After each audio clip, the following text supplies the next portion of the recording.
Sejumlah pasar milik pemerintah Aceh Jaya yang dibangun di beberapa kecamatan hingga kini belum difungsikan oleh pedagang. Persoalan ini terjadi karena pihak pemerintah belum menyerahkan ke aparatur desa setempat. Pasar yang dibangun pemerintah Aceh Jaya bukan hanya berpusat di kota, namun ada juga yang dibangun di tingkat kecamatan hingga ke desa-desa.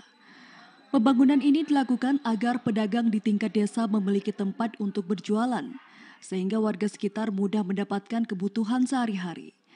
Pembangunan sejumlah pasar di wilayah ini diperkirakan mencapai puluhan miliar rupiah. Sayangnya, fasilitas yang dibangun dengan menggunakan anggaran APBD hingga kini belum ditempati pedagang. Seperti pasar yang ada di Kecamatan Panga. Di kecamatan ini, pemerintah membangun 2 pasar, masing-masing di Desa Kedepanga dan Desa Kutatuha. Pasar ini dibangun sejak beberapa tahun lalu dan belum difungsikan. Akibat lama tidak difungsikan, kondisi pasar mulai mengalami kerusakan dan ditumbuhi tanaman liar. Kepala Desa Kedepanga, Iwan P. mengatakan, pasar yang dibangun oleh pemerintah di desanya belum pernah difungsikan sama sekali. Menurutnya di lokasi yang tidak strategis dan belum diserahkannya pasar kepada aparatur desa menjadi persoalan tidak difungsikannya pasar ini. Kalau kita bila bicara belum difungsikan, memang belum terfungsikan ini. Karena sistemnya saya nggak tahu, kami dari pihak pemerintah kampung nggak tahu karena belum serah terima ke kampung bagaimana mekanismenya.